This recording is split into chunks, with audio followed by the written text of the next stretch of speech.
Hello matholics, welcome to Nivan math academy. आज का हमारे पास टॉपिक है generalised forces.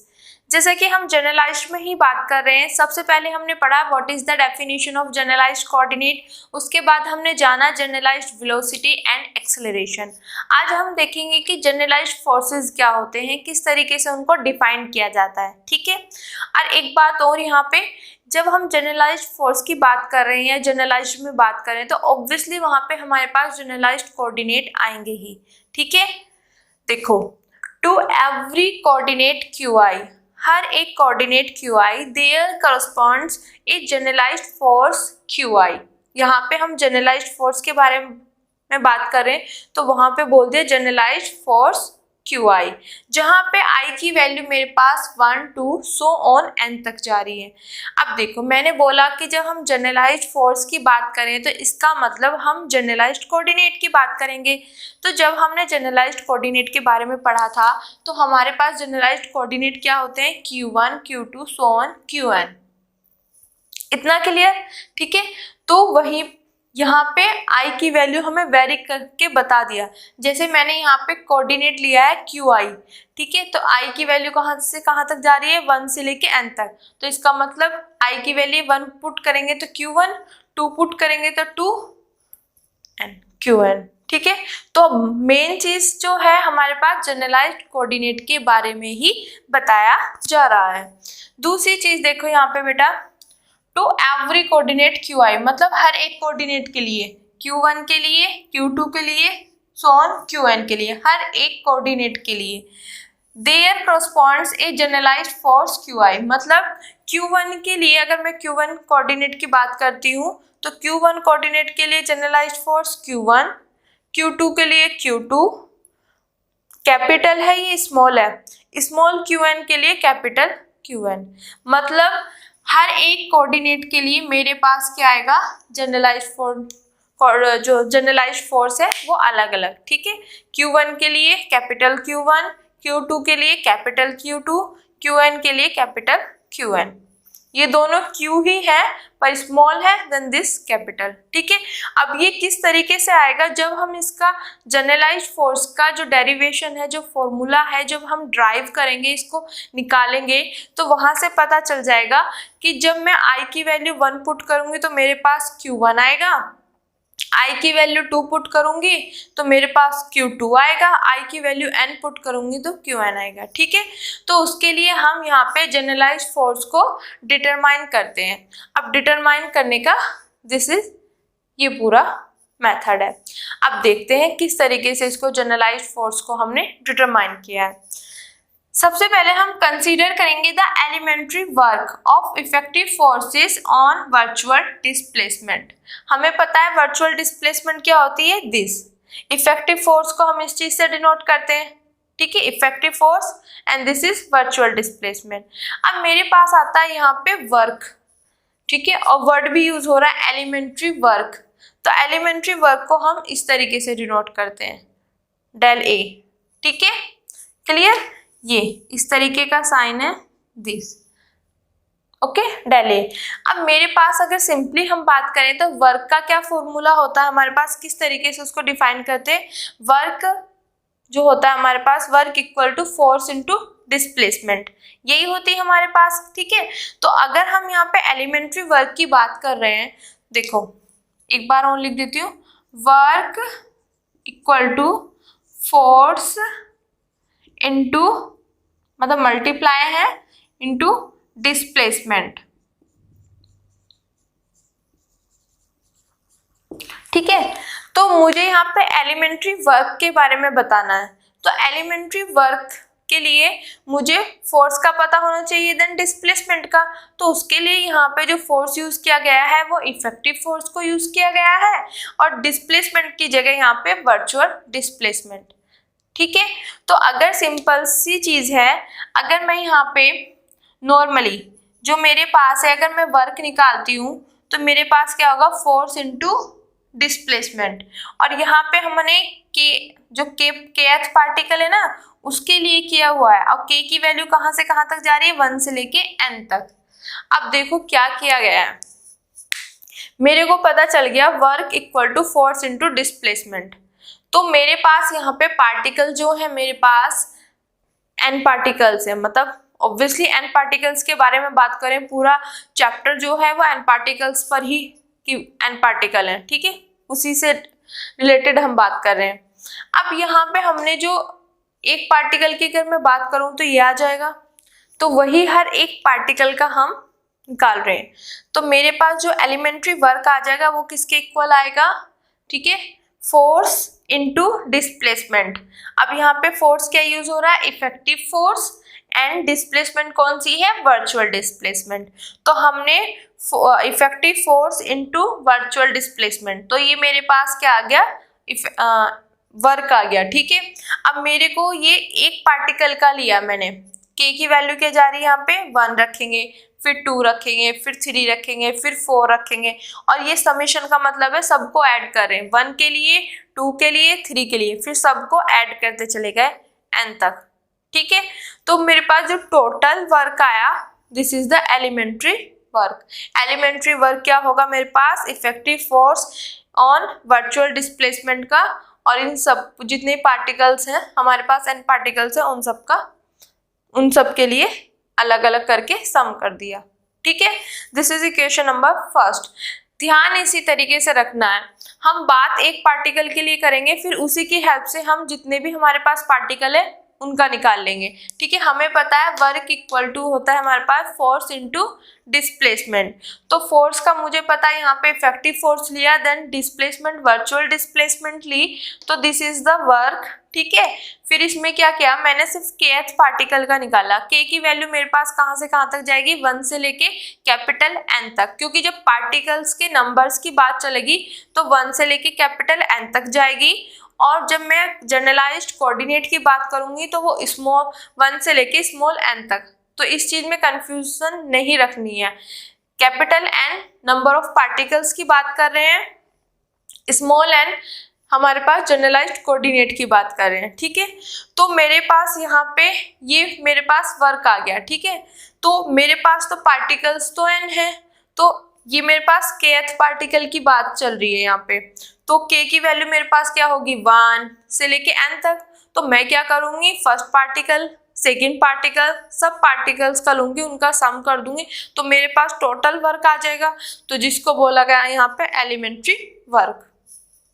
Clear, I hope अब अच्छे से समझ आ गया होगा। तो ठीक है, एलिमेंट्री वर्क हो जाएगा मेरे पास effective force into on virtual displacement, और ये जो सम किया गया है ये हमारे पास जितने भी पार्टिकल्स हैं हमारे पास डायनेमिकल सिस्टम में उनके लिए, एक पार्टिकल का नहीं सबका निकालना है। अब देखो वी हैव, ये मेरे पास क्या होता है, पोजीशन वेक्टर। तो हमारे पास मैंने अभी पढ़ा था जब हमने क्या नाम है जनरलाइज्ड वेलोसिटी वाला पोर्शन कराया था, देन जनरलाइज्ड एक्सेलरेशन वाला कराया था, कि मेरे पास जो पोजीशन वेक्टर होता है वो हमारे पास जो फंक्शन होगा, मतलब जो डिपेंड करेगा वो जनरलाइज्ड कोऑर्डिनेट, एंड वहाँ पे टाइम भी था, जनरलाइज्ड कोऑर्डिनेट हो गया एंड टाइम भी था। बट यहाँ पे हम जो टाइम लेके चल रहे हैं वो मतलब नहीं लेके चल रहे हैं, इंडिपेंडेंट, मतलब टाइम को यहाँ पे नहीं इन्वॉल्व कर रहे हैं। क्लियर, तो यहाँ पे मेरे पास जब टाइम हट जाएगा, यहाँ पे टाइम है ही नहीं है, तो मेरे पास जो पोजीशन वेक्टर है वो किसका हो जाएगा, फंक्शन जनरलाइज्ड कोऑर्डिनेट का, q1 q2 so on qn तक।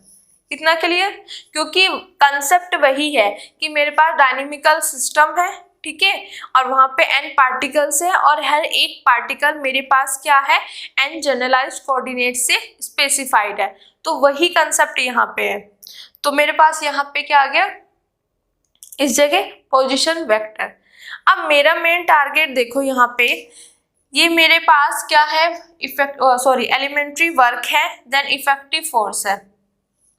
तो मेरे पास जो यहाँ पे वर्चुअल डिस्प्लेसमेंट है, मैं इसको इवैल्यूएट करूंगी, ये मेरे पास है ना पोजीशन वेक्टर, इसकी हेल्प से मैं यहाँ से वर्चुअल डिस्प्लेसमेंट की वैल्यू फाइंड करूंगी, देन मेरे पास ये चीज आ जाएगी। अब वर्चुअल डिस्प्लेसमेंट मेरे को कैसे फाइंड करना है वो देखते हैं। मेरे को ये चीज है इसी तरीके से है ना, तो इसका मतलब क्या होता है, जो पोजीशन वेक्टर में चेंज, ठीक है। अब देखो मैं ये जो पोजीशन वेक्टर है ये इसका फंक्शन है, मतलब इन पे डिपेंड कर रहा है। तो सिमिलरली जैसे हमने वहां पे किया था जनरलाइज्ड वेलोसिटीज एंड एक्सेलरेशन में, सेम प्रोसेस यहाँ पे भी करना है। अब मैं क्या करूंगी, ये इक्वल टू दिस, ठीक है। अब यहाँ पे मेरे पास ये किसका फंक्शन है, इनका, मतलब एक से ये इन पे डिपेंड कर रहा है, तो एक से ज्यादा इंडिपेंडेंट वेरिएबल है। अगर एक इंडिपेंडेंट वेरिएबल होता है तो हम टोटल डेरिवेटिव का यूज करते हैं, dy वाला, ठीक है। बट यहाँ पे एक से ज्यादा है तो हम यहाँ पे करेंगे पार्शियल डेरिवेटिव का। तो सिंपल सी चीज है, यहाँ पे जब ये निकालेंगे हम, क्या नाम है, वर्चुअल डिस्प्लेसमेंट, तो इक्वल टू होगा पार्शियल डेरिवेटिव आर के का, सबसे पहले Q1 के रिस्पेक्ट में करेंगे, ठीक है। फिर Q1 का हम वहां पे क्या करते थे, T के रेस्पेक्ट में करते थे। बट T तो हमारे पास यहाँ पे है ही नहीं, हम T लेके ही नहीं चल रहे, टाइम नहीं देख रहे, टाइम से फ्री है ये। तो इसका मतलब क्या, इसीलिए यहाँ पे ना ये वाली चीज लिखी गई है। अदरवाइज अगर टाइम वाला पोर्शन होता तो मैं ये चीज लिखती dr/dt, ठीक है, वो वाला पोर्शन लिखती। बट टाइम यहाँ पे है ही नहीं, तो सिर्फ चेंज किस में हो रहा मेरे पास, यहाँ पे पोजीशन में, ठीक है। तो वही चीज यहाँ पे करनी है। जब मैं ये निकालूंगी तो मेरे पास ये एक से ज्यादा इंडिपेंडेंट वेरिएबल है तो पार्शियल डेरिवेटिव का यूज होगा, ठीक है। तो आर के का, वेक्टर आर के का यूज करेंगे Q1 के रिस्पेक्ट में, फिर चेंज इन Q1, ठीक है, फिर इसका Q2 के रेस्पेक्ट में, फिर चेंज इन Q2, फिर नेक्स्ट Q3 के रेस्पेक्ट में चेंज इन Q3, और फिर लास्ट में इसका Qn के रेस्पेक्ट में चेंज इन Qn। इतना क्लियर। टाइम है नहीं इसलिए ये चीजें बदल गई। अगर टाइम होता हमारे पास यहाँ पे तो सिंपल सा यहाँ पे वही आर के वेक्टर डॉट और यहाँ पे फिर Q1 डॉट, मतलब dq1 ये आ जाता, dq1/dt मीन्स Q डॉट ये आ जाता मेरे पास, ठीक है। बट वो वाला पोर्शन है ही नहीं है, यहाँ से हम टाइम ले ही नहीं रहे, तो उस चीज को हम नहीं देखेंगे। क्लियर, इतना यहाँ तक समझ आ गया। अब देखो जो ये k है, k की वैल्यू कहाँ से कहाँ तक जा रही है, 1 से लेके n तक, मीन्स n पार्टिकल्स की बात करें। यहाँ पे सिर्फ kth पार्टिकल की बात थी, बट हमारे पास पार्टिकल कितने हैं, n पार्टिकल है, वो भी कैपिटल N। स्मॉल n और कैपिटल N में कंफ्यूज नहीं होना है। कैपिटल N मतलब नंबर ऑफ पार्टिकल्स। क्लियर। अब देखो ये एज इट इज, अब इनका सबका सम हो रहा है तो समीशन लगाया, ये एज इट इज है सब में, ठीक है। वेरी क्या कर रहा है यहाँ पे, Q1, फिर अगले में Q2, Qn, तो इसका मतलब Qi, ठीक है। और समीशन कहाँ से कहाँ तक जाएगा मेरे पास, i इक्वल टू 1 से स्मॉल n तक, ठीक है। अब i की वैल्यू पुट करो, अगर मैं 1 पुट करती हूँ तो ये आ जाएगा, फिर समीशन है तो मतलब प्लस, ठीक है, फिर 2 पुट करूंगी प्लस, फिर इसको इस तरीके से लिख सकते हैं इन जनरल फॉर्म। क्लियर बेटा।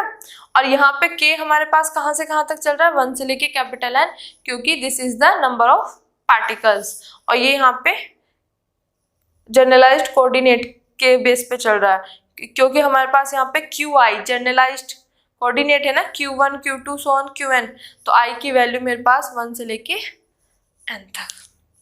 इतना क्लियर हो गया।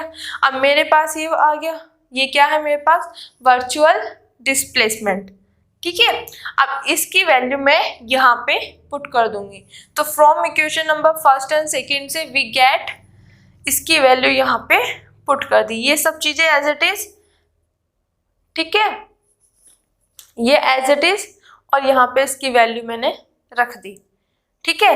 अब देखो यहाँ पे सिर्फ इसको रीअरेंज किया है थोड़ा सा, जो मेरे पास यहाँ पे जो k वाले पार्टिकल्स की बात चल रही है उनको एक जगह ले लेंगे, एक साथ कर लेंगे, और जो मेरे पास i वाली मतलब जनरलाइज्ड कोऑर्डिनेट वाली बात चल रही है उनको एक साइड ले लेंगे। तो मेरे पास जनरलाइज्ड कोऑर्डिनेट के लिए i यूज हो रहा है, मतलब Qi मतलब i वाला, तो i की वैल्यू 1 से लेके n तक, तो ये मैंने बाहर ले लिया, रीअरेंज कर लिया, और ये पार्टिकल्स वाला एक साथ ले लिया, दिस ये अंदर, ये यहाँ पे डॉट, और यहाँ पे भी k है तो ये ले लिया, और जो k से फ्री है वो बाहर। ठीक है ना। क्या किया, ये वाला मैंने बाहर लिया, दिस डॉट और दिस और ये।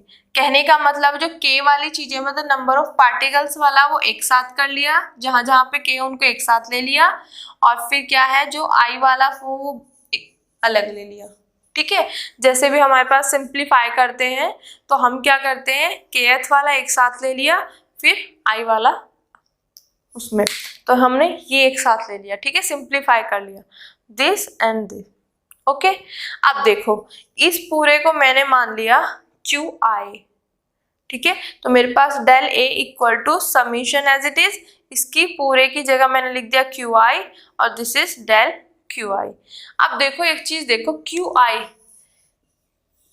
यहाँ पे भी क्यू आई था ना, और इसको क्या बोल रही थी मैं, जनरलाइज्ड फोर्स। तो इसका मतलब जो मैंने यहाँ पे क्यू आई माना, ये मेरे पास क्या है, जनरलाइज्ड फोर्स। इतना क्लियर। अब देखो जनरलाइज्ड फोर्स इनटू इसको बोलेंगे हम जनरलाइज्ड डिस्प्लेसमेंट, और this is the generalised work done. जैसे हम निकालते हैं यहाँ पे वर्क डन ही तो होता है हमारे पास, work done equal to force into displacement, वही होता है हमारे पास। ठीक है, तो यहाँ पे ध्यान देना, ये वाला पूरा ड्राइव होने के बाद this is the generalised work done, ये हो गया मेरे पास जनरलाइज्ड डिस्प्लेसमेंट, और ये हो गया जनरलाइज्ड फोर्स। अगर मैं बात करूं वर्क डन की, क्या होता है मेरे पास, फोर्स इनटू डिस्प्लेसमेंट, यही होता है ना वर्क डन। तो यहाँ पे सब चीजें क्या होगी, generalised work done, generalised force and generalised displacement. Force into displacement मेरे पास होता है वर्क डन, जनरलाइज्ड की बात कर रहे हैं तो जनरलाइज्ड। ठीक है, अब देखो जो चीज मैंने यहाँ पे आपको फर्स्ट उसमें ही बोला था कि क्या बोला था कि Q1 के लिए कैपिटल Q1, Q2 के लिए कैपिटल Q2, कॉरस्पॉन्डेंस था ना, वही चीज यहाँ पे देखना। मेरे पास क्यू आई इक्वल टू आया निकल के दिस इज द मेरे पास जनरलाइज्ड फोर्स। अब देखो अगर मैं यहाँ पे, ये तो के वेरी कर रहा है, अगर मैं आई की वैल्यू 1 पुट करूं तो यहाँ पे 1 आएगा और यहाँ पे 1, तो इसका मतलब Q1 के कॉरस्पॉन्डेंस Q1, 2 रखूंगी तो 2, 3 रखूंगी तो 3, 4 रखूंगी तो 4 और n रखूंगी तो n। समझ आ गया। To every coordinate QI, their correspondence is generalized force QI। तो यहाँ से आपको फॉर्मूले से भी मतलब जो हमने ये ड्राइव किया है इससे भी पता चल रहा है कि अगर 1 रखूंगी तो 1 आएगा, 2 रखूंगी तो 2 आएगा, 3 रखूंगी तो 3 आएगा। ठीक है, तो ये सिंपल सा था, सिर्फ इसमें कुछ नहीं करना है। हमारे पास जो जनरलाइज्ड का बेसिक है वही पता होना चाहिए कि जनरलाइज्ड कोऑर्डिनेट क्या है, वेलोसिटी क्या है, एक्सेलरेशन क्या है, देन फोर्स का यूज हो जाएगा। देन फोर्स हम किस तरीके से वर्क डन की हेल्प से निकालेंगे, वर्क डन इक्वल टू होता है हमारा फोर्स इनटू डिस्प्लेसमेंट। तो यहाँ पे हम वर्क डन ले रहे हैं तो उसके लिए क्या लेंगे, फोर्स लेंगे यहाँ पे इफेक्टिव फोर्स, और डिस्प्लेसमेंट लेंगे वर्चुअल डिस्प्लेसमेंट। ठीक है, तो ये मेरे पास kth पार्टिकल का था, तो मैंने सब पार्टिकल्स का चाहिए तो सबको ऐड कर लिया, 1 2 सबके पार्टिकल्स के लिए मैंने ये वर्क निकाल लिया। ठीक है, तो टोटल यहाँ आ गया। इस वर्क डन को बोल रहे हैं हम एलिमेंट्री वर्क। क्लियर। तो एलिमेंट्री वर्क हमारे पास किस तरीके से, effective force on virtual displacement. अब मैं यहाँ से वर्चुअल डिस्प्लेसमेंट की वैल्यू इवैल्यूएट करूंगी और यहाँ पे पुट कर दूंगी, देन मेरे पास जो है जनरलाइज्ड फोर्स आ जाएगा। तो उसके लिए मेरे को पता है दिस, ये पोजीशन वेक्टर होता है। यहाँ पे टाइम हम नहीं ले रहे हैं, टाइम को फ्री मतलब टाइम से फ्री, टाइम को छोड़ के बात कर रहे हैं, तो मेरे पास ये फंक्शन होगा इनका, मतलब इन पे डिपेंड करेगा। तो मुझे क्या निकालना, दिस वर्चुअल डिस्प्लेसमेंट निकालनी। तो मैं क्या करूंगी, यहाँ पे एक से ज्यादा इंडिपेंडेंट है तो पार्शियल डेरिवेटिव का यूज होगा, एक से ज्यादा इंडिपेंडेंट तो पार्शियल डेरिवेटिव करेंगे तो इसका Q1 के रिस्पेक्ट में, फिर Q1 में चेंज, ठीक है, Q2 फिर उसमें चेंज, n तक आ जाएगा। ठीक है, इसको इस तरीके से कंबाइन करके लिख सकते हैं। सम हो रहा है तो समीशन, ये सेम है सब में, ये वेरी कर रहा है तो ये वेरी करा दिया। ठीक है, और कहाँ से कहाँ तक, 1 से लेके n तक। ओके, इसकी वैल्यू उठा के यहाँ पे पुट कर दी, फिर क्या किया, के वाले एक साथ अरेंज कर दिए, आई वाले बाहर कर दिए। ठीक है, जब के वाले अरेंज करे तो इसको बोल दिया हमने कैपिटल क्यू आई, जिसको बोलते हैं हम जनरलाइज्ड फोर्स। अब मेरे पास ये फोर्स है और यहाँ पे मेरे पास this is the work done है, ये वर्क डन है ना। तो जब बेटा वर्क डन यहाँ पे आ रहा है मेरे पास, तो वर्क डन क्या होता है, फोर्स इनटू डिस्प्लेसमेंट। तो this is the generalised force, तो इसका मतलब ये क्या होगा, जनरलाइज्ड डिस्प्लेसमेंट, क्योंकि यहाँ पर जनरलाइज्ड कोऑर्डिनेट का यूज हो रहा है। तो ये क्या होगा, जनरलाइज्ड डिस्प्लेसमेंट, और this is generalized work done. ठीक है बेटा, तो आई होप ये लेक्चर आपको अच्छे से समझ आया होगा। अगर आपको मेरी वीडियोस, मेरे लेक्चर्स पसंद आ रहे हैं तो please like, subscribe my channel और उन बच्चों तक जरूर पहुंचाएं जिनको उनकी नीड है। Thank you so much.